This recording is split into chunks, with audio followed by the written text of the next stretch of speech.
coming back. But just for a moment, I want to now bring in Milind Deora, former Congress leader and a person who, in my opinion, has put out one of the bravest messages that we've seen on social media. He put it out yesterday, and he talks about mental health issues that he has himself experienced even as a member of parliament, and how he has really learned to, as he calls it, live with the blues. And he's also shared some coping mechanisms. Milind, welcome.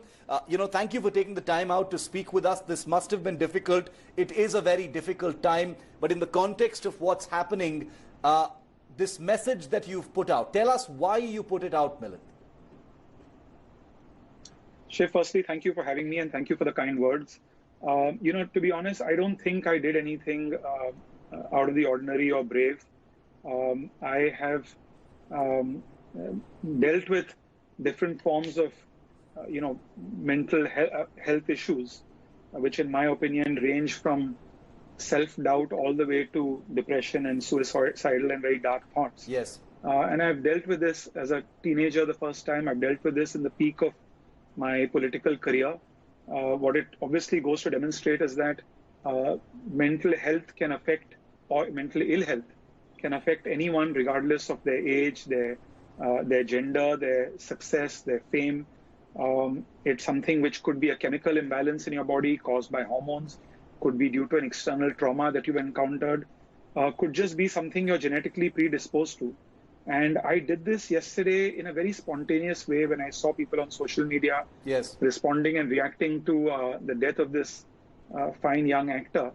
And to me, every time I hear of a suicide death in India or around the world, whether it's an actor, whether it's a farmer, I always think to myself that it's such a shame that people chose to end their life, because help is always around the corner. People often, because of self-doubt, tend to forget just how much they're loved by their friends, by their family, by people in their workplace. And I think they tend to put so much pressure on themselves that they forget about the finer and simpler things in life. Just the fact that, you're in a happy relationship with your parent or your spouse or your girlfriend or your boyfriend or your brother or your sister or your child. And, nothing can justify, in my opinion, taking one's life. I sympathize and empathize with this young man's family. But I really wish that more and more people come out, overcome the stigma around mental health issues and treat it like anything else, which I learned over time, that it's no different from a stomach ailment or, fracturing your leg. The brain ultimately is an organ as well. The brain also falls ill. And not just do you have to prevent mental ill health, but there's so much you can do to enhance mental health, by meditating, by eating healthy, by sleeping well. And all of these are tools which, as a society, we've turned upside down, where we are rewarded for, you as a journalist, myself as a politician, we almost feel a sense of pride to say that, I can survive with 6 hours of sleep. So true. It's not a good thing. It's important for your own health that you sleep. You try and get 8 hours of sleep. And if you're not sleeping 8 hours a day, there's something wrong with you. And eventually it's going to catch up with you. It's going to affect your productivity. It's going to affect your mental health. So to me, I think that the larger umbrella of mental well-being is such an important topic. It affects everybody, again, as I tweeted, regardless of economic strata. A farmer, indebted farmer, who is pushed to a wall and feels that he cannot pay his debt and does not want the shame to be inherited by his family and chooses to end his life in a village in Maharashtra. It's the same problem. And we all have to realize that there is a solution. And sometimes talking to somebody can help you prevent you from taking that drastic step. That's one of the points that I wanted to touch upon, because apart from talking about mental health, having the honesty to talk about it, because you also, in that second point, put out the very important issue of stigma and how that stigma of mental health needs to be overcome. But I wanted to touch upon the first, because in the context of the case that we're talking about, regarding mental health, a lot of people will be, finding it really hard to come to terms with, how someone could be so isolated. You talk about reaching out to your family, friends, colleagues, and even acquaintances. Help us understand this. Why, in such a situation, is it so difficult to reach out? Well, I think people who deal with a variant of depression, and again, the most extreme variant is suicidal thoughts, and the least extreme one could just be, someone who's anxious. Maybe you're anxious to make a speech in public. Maybe you're anxious to go out to a restaurant or a public place. I think people, your brain tends to get very knotted up in self-doubt, and you tend to think that you're the only person on the planet who's suffering from these issues. And what I've learned over the years is the minute you open it up and talk to somebody, and for few of us living in cities, Shiv, who are fortunate enough to perhaps access a shrink or a psychiatrist, many people in a country like India will have no access to a psychiatrist. There wouldn't even be a psychiatrist in a village, for instance. I've realized that you don't always need medical help. You can do it by just talking to a loved one, by talking to a friend, and even to an acquaintance, even to a work colleague. Even strangely enough and oddly enough, to a work colleague you don't get along with. I'm sure even a work colleague you don't get along with would have the basic empathy to say, how can I reach out to you? Yes. And this goes beyond our career goals and the fact that, inter-company competition. And so I think that the first step is in reaching out. I think the big thing that we need to do as a society, and all of us collectively, media, the government, private sector, NGOs, civil society, individuals, is essentially end the stigma and change the culture around it. Change the culture around failures, change the culture around seeking counseling, change the culture that, if someone is suffering from mild depression, whether it's an elderly, a grandparent, or a young college student, that doesn't mean that they're crazy or they've, the typical Indian thing would be, ye to pagal ho gaya, bichara, like, uske saath hum kya kar sakte? Yeah. That attitude has to change. You have to actually be willing to understand. The minute I was made to understand that the brain is no different from the stomach, the liver, the kidney, and it tends to fall ill also.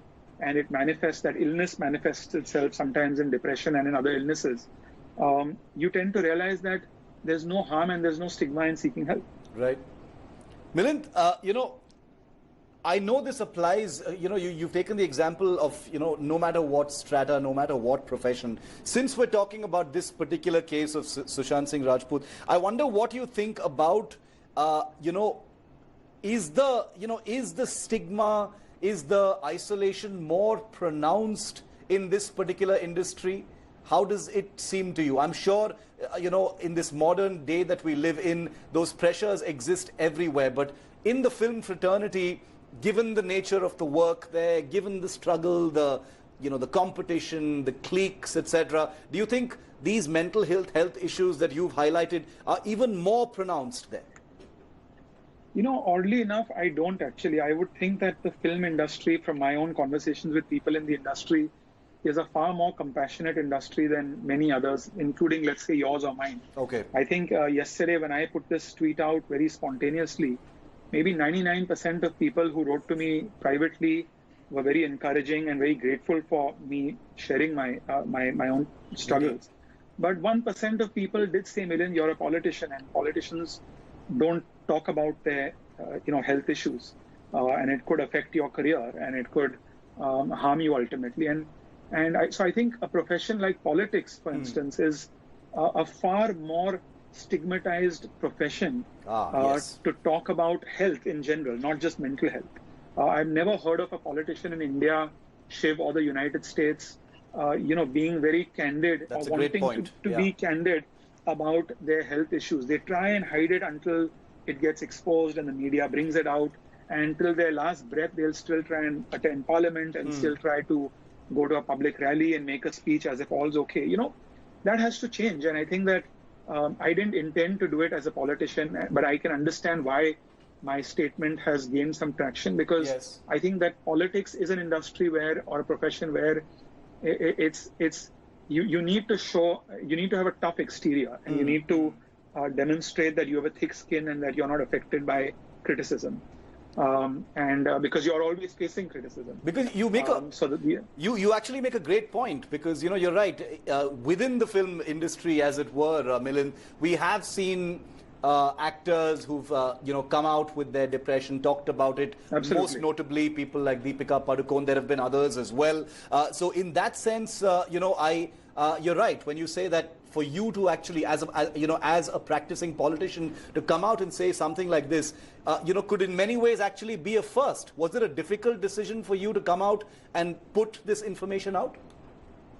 No, as I said, it wasn't difficult. I didn't think it through at all. I literally had, when I saw people talking about this young man's alleged suicide, I don't want to speculate on what really happened, but I just had this 5-point coping tools, yes, which I share with different people and people who are affected and who often reach out to me or I hear about who are suffering from this through friends.